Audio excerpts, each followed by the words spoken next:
엄마 요양원 보내면 집은 우리 거잖아. 그 말을 들은 순간 내 심장은 멈췄습니다. 아니, 정확히는 그날 저녁부터였는데 창문 틈으로 스며든 바람이 유난히 차갑게 느껴졌던 그 순간부터였습니다.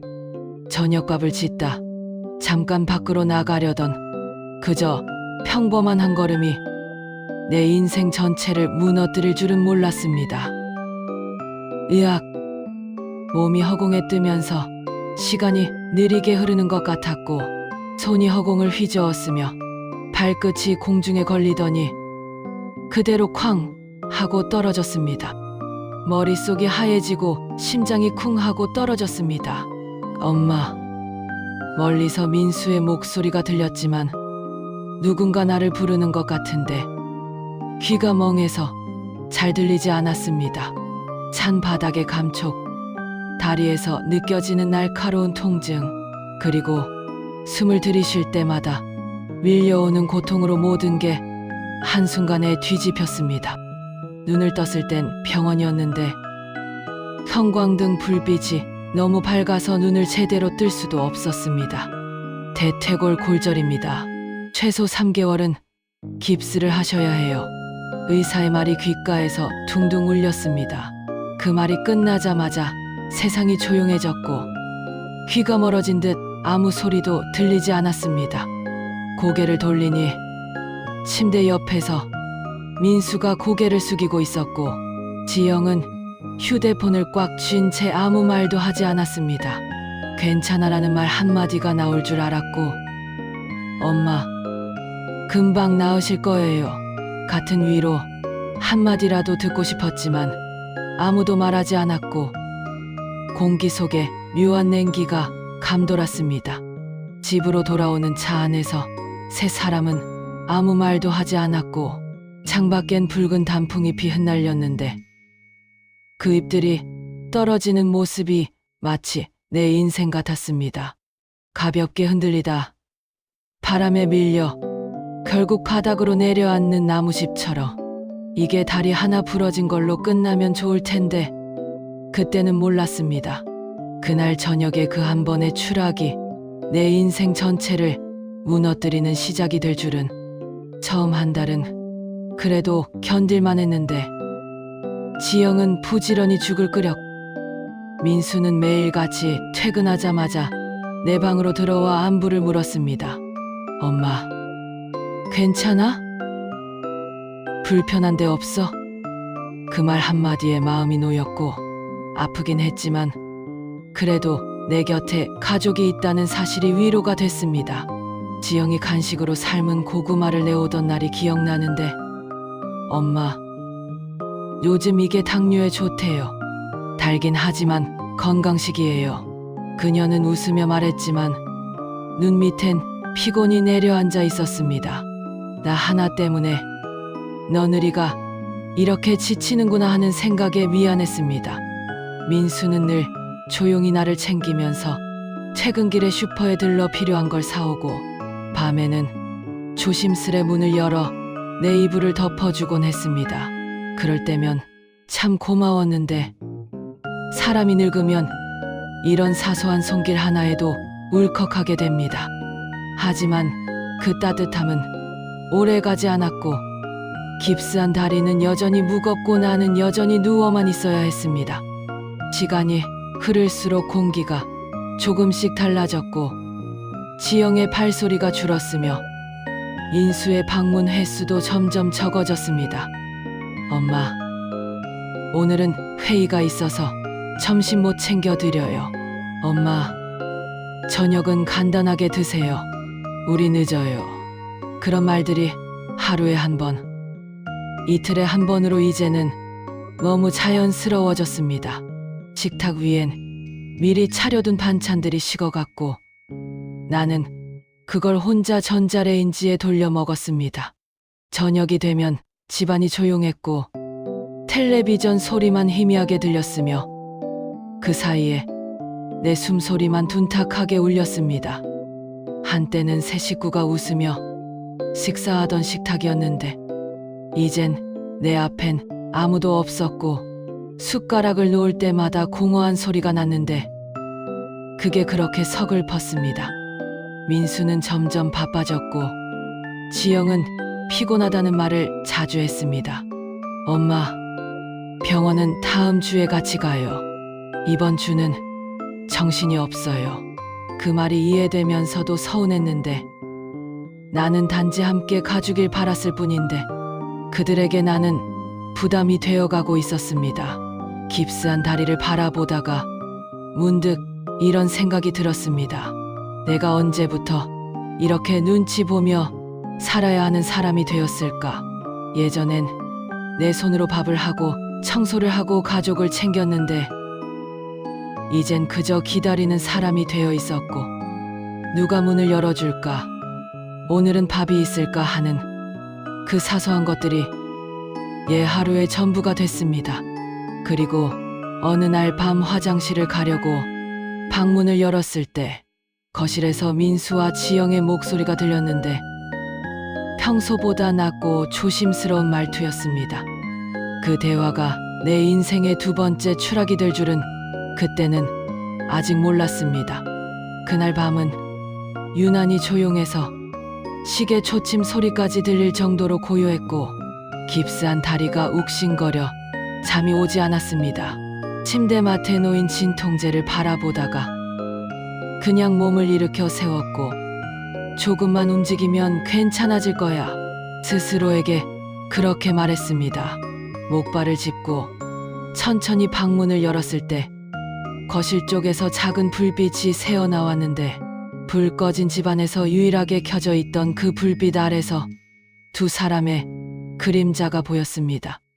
민수와 지영이었습니다. 둘이 나란히 앉아 이야기를 나누고 있었는데 목소리는 낮고 조심스러웠지만 내가 다 듣기에 충분했습니다. 오빠, 이제 3달 됐잖아. 언제까지 이렇게 모실 거야? 지영의 목소리는 담담했습니다. 순간 가슴이 철렁 내려앉았는데 모신다는 그 말이 이렇게 낯설게 들린 건 처음이었습니다.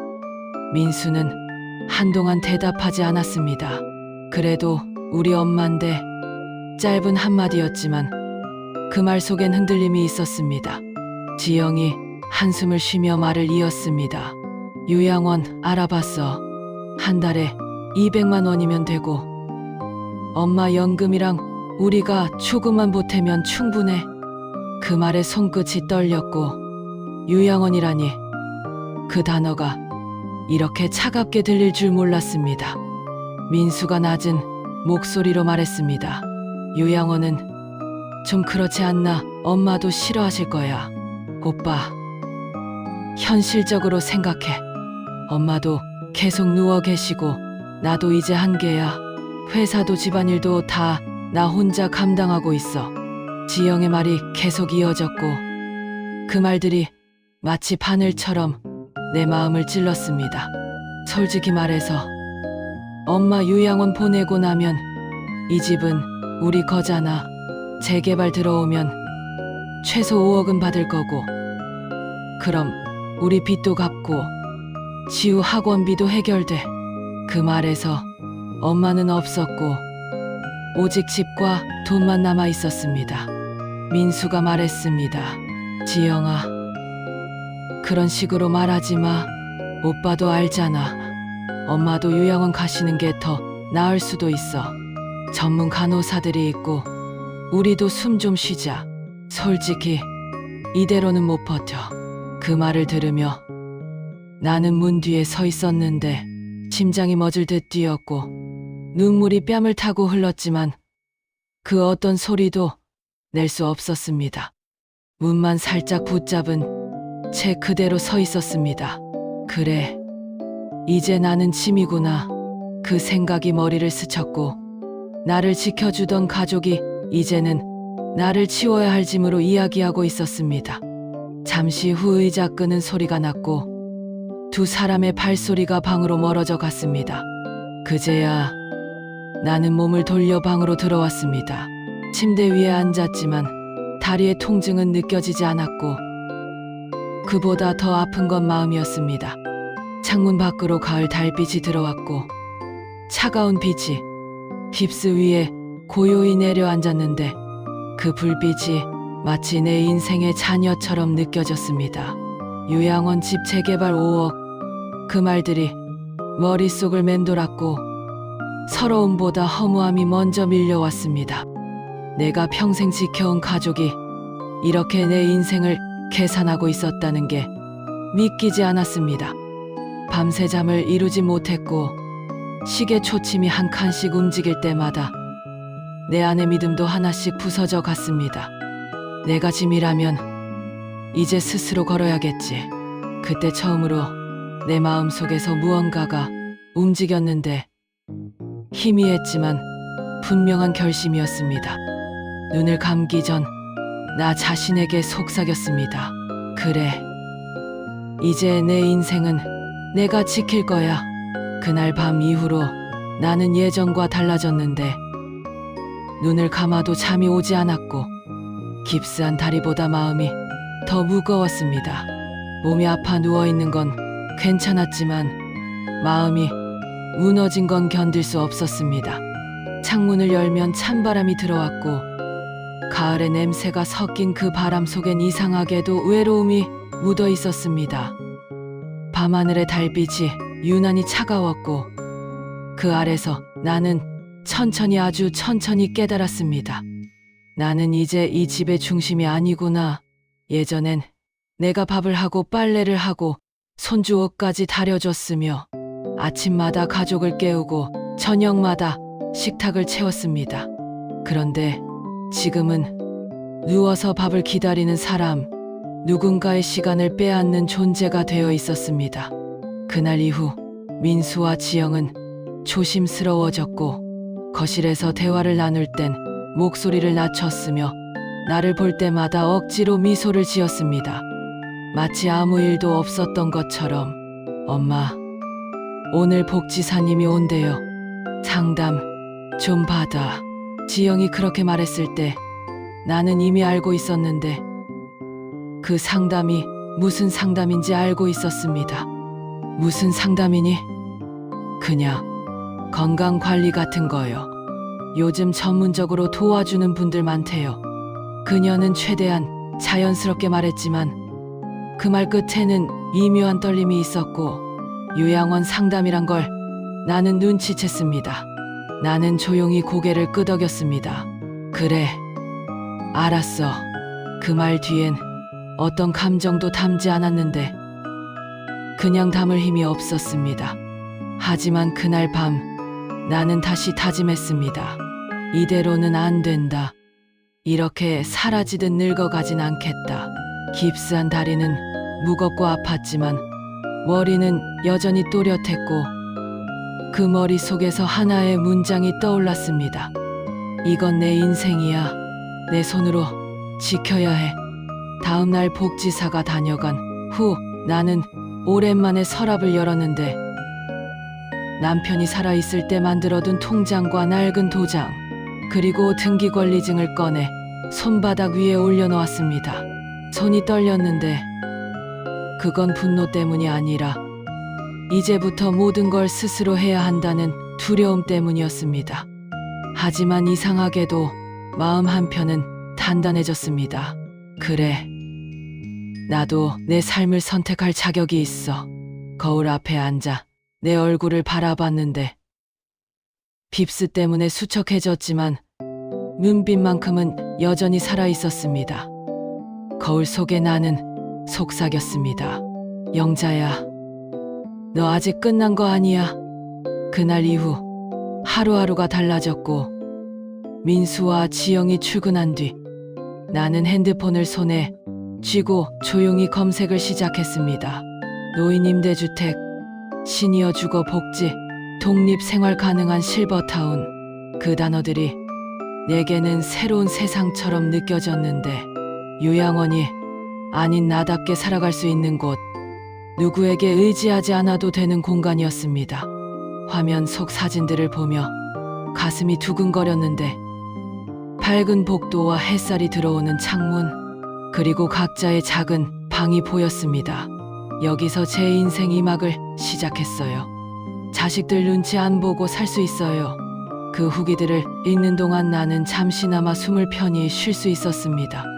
그래, 나도 저기 가고 싶다.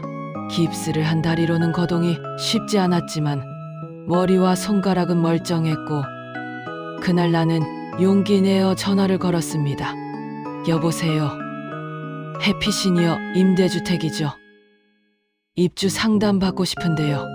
그 짧은 통화 속에서 나는 오랜만에 내 목소리를 들었는데 누군가의 엄마가 아니라 누군가의 짐이 아니라 그냥 나로서 말하는 목소리였습니다.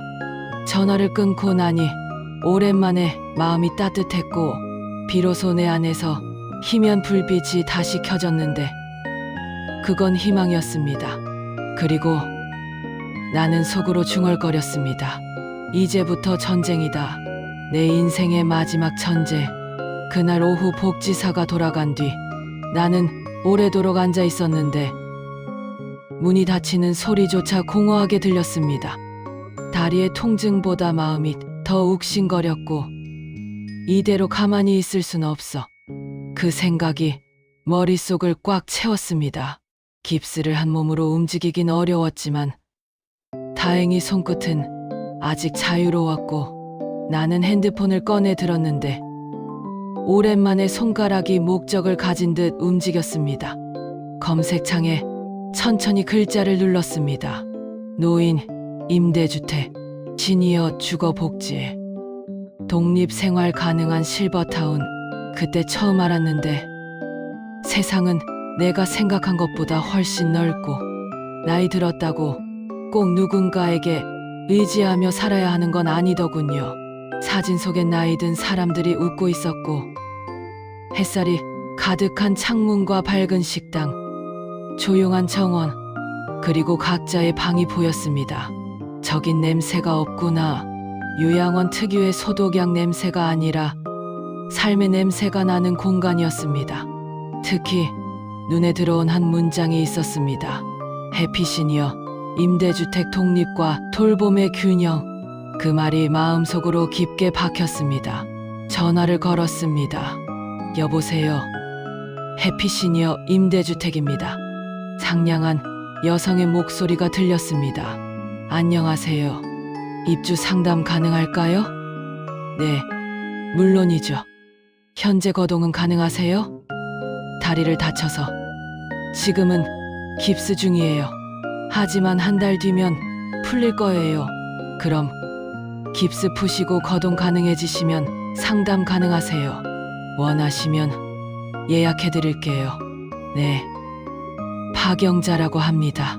전화기를 내려놓는 순간 가슴이 두근거렸고 그동안 꺼져 있던 불빛이 다시 켜진 것 같았습니다. 그래, 한 달만 더 버티자. 깁스만 풀리면 나도 다시 걸을 수 있어. 하지만 문제는 돈이었습니다. 임대 보증금과 월세를 내려면 목돈이 필요했고 통장을 열어보니 내 이름으로 된 돈은 2천만 원 남짓이었는데 이걸로는 어림도 없었습니다.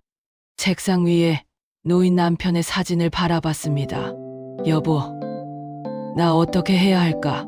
사진 속 남편은 여전히 웃고 있었고 그 미소를 보며 나는 결심했습니다. 그래, 이제는 나 혼자 살아야 해. 당신이 남겨준 이 집, 이제 나를 가두는 감옥이야. 집을 팔기로 마음먹었는데 그 결심을 하기까지 오래 걸리지 않았습니다. 30년을 함께한 이 집은 추억으로 가득했지만 이제 그 추억은 나를 붙잡는 족쇄 같았습니다.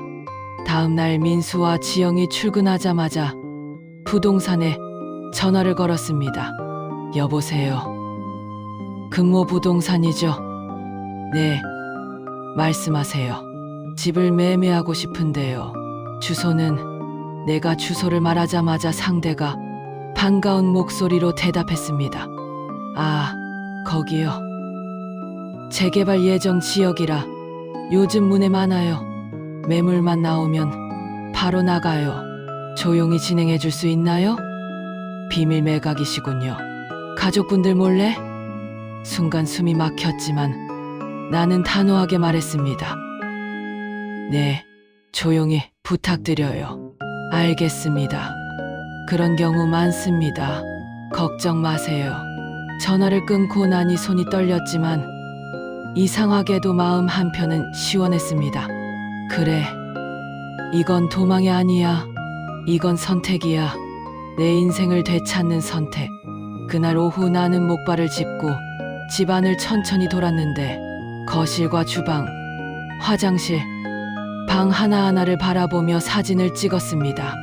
30년을 살아온 공간이자 남편의 숨결과 아이들의 웃음이 남아있는 곳이었는데 렌즈 너머로 보니 그 모든 게 낯설었습니다. 이젠 보내줘야겠다. 눈가가 뜨거워졌지만 울지 않았는데 이건 슬픔이 아니라 작별이었으니까요. 며칠 후 부동산 사장에게서 연락이 왔습니다. 어르신, 매수 희망자 나왔어요. 4억 5천에 현금 거래 원한대요. 그럼 진행해 주세요. 계약은 언제 할래요? 제가 갈게요. 다리는 괜찮아요.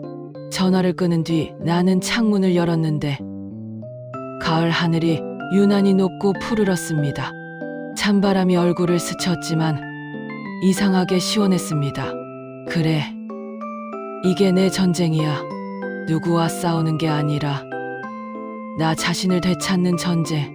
그리고 나는 속으로 중얼거렸습니다. 이제 시작이다. 이제부터 진짜 내 인생이다.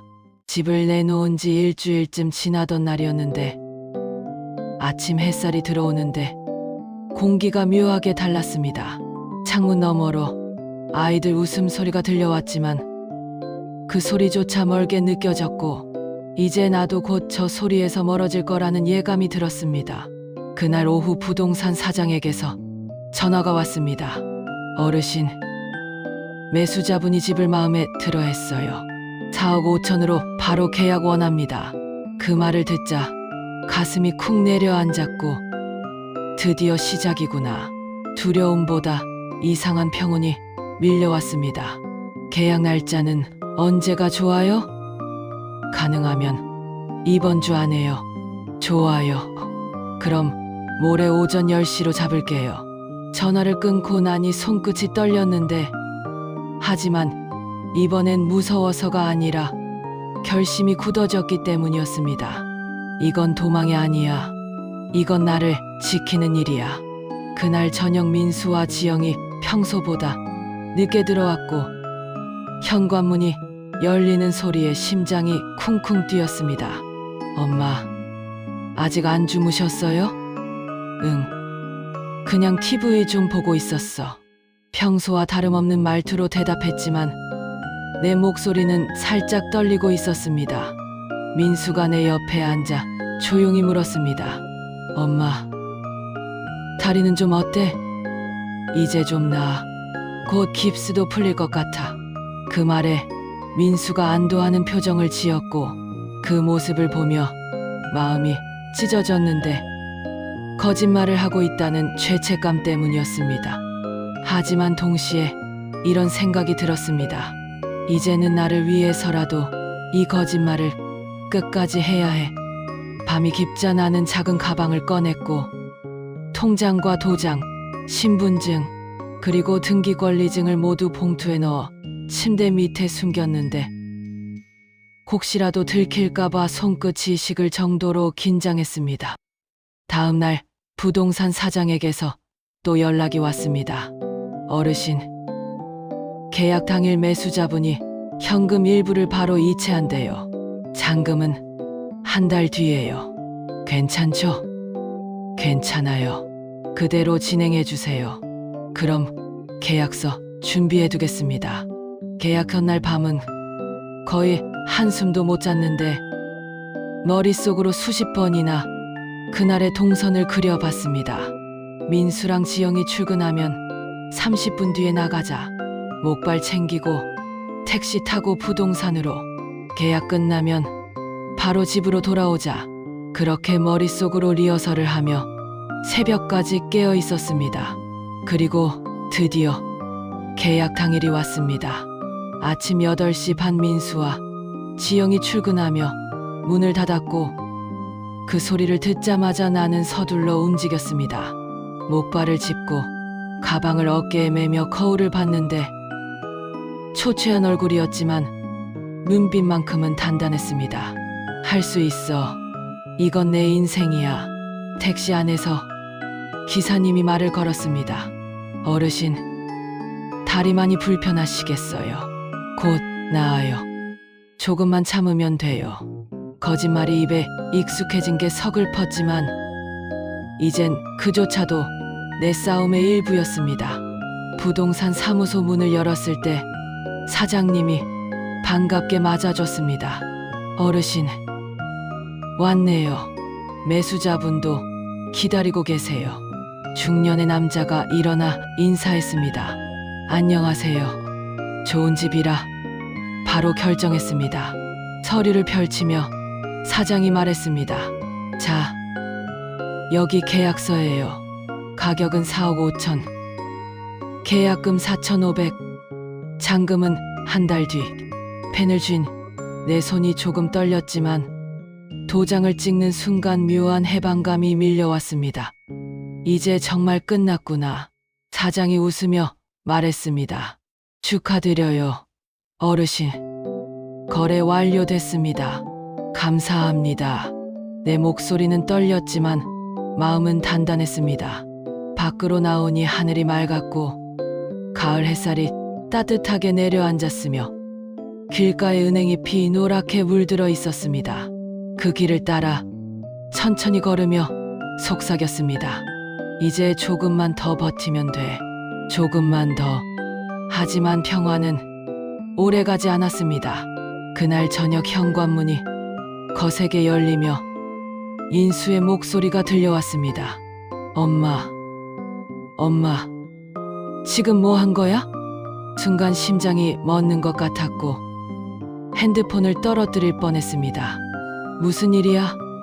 민수의 얼굴은 붉게 달아올라 있었고 지영이 그 뒤에서 팔짱을 끼고 있었습니다.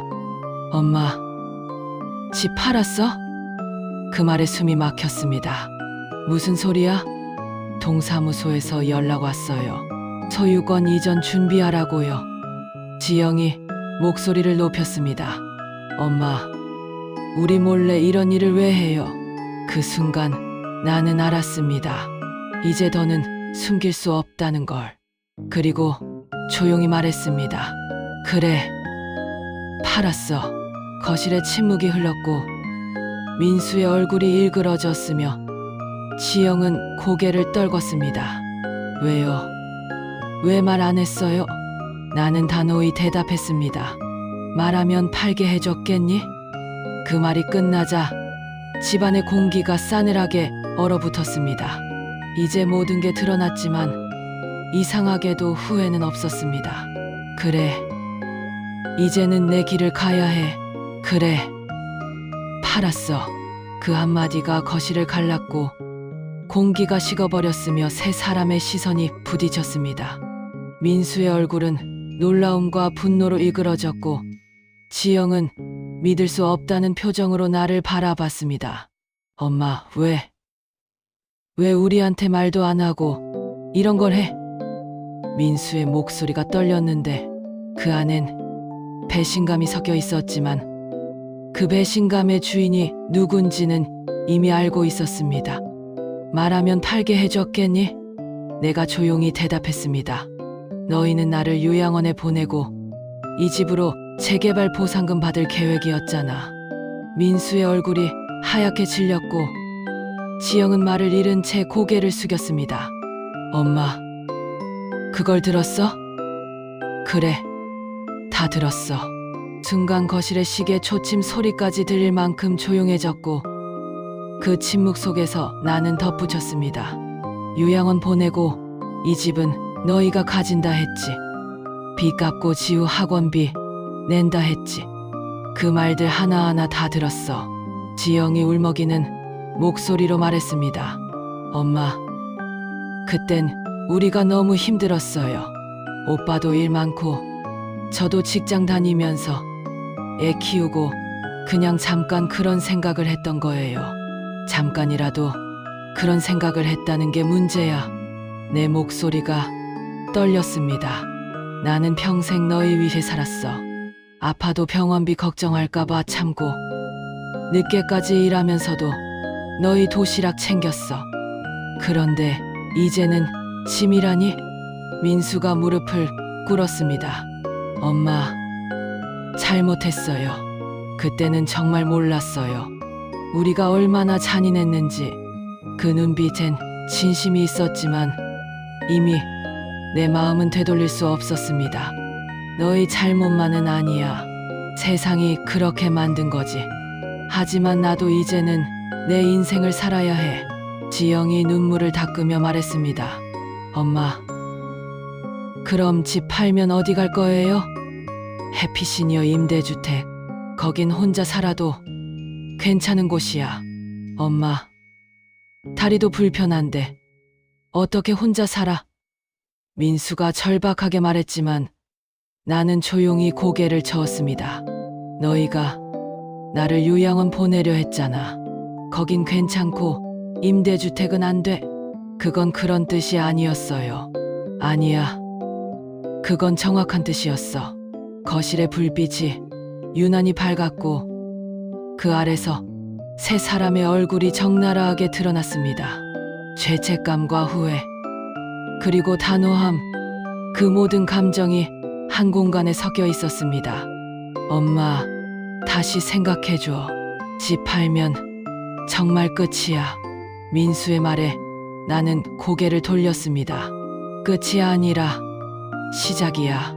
나는 이제 더 이상 누군가의 짐으로 남고 싶지 않아. 지영이 고개를 숙이며 울기 시작했습니다. 엄마, 죄송해요. 저희가 너무 이기적이었어요.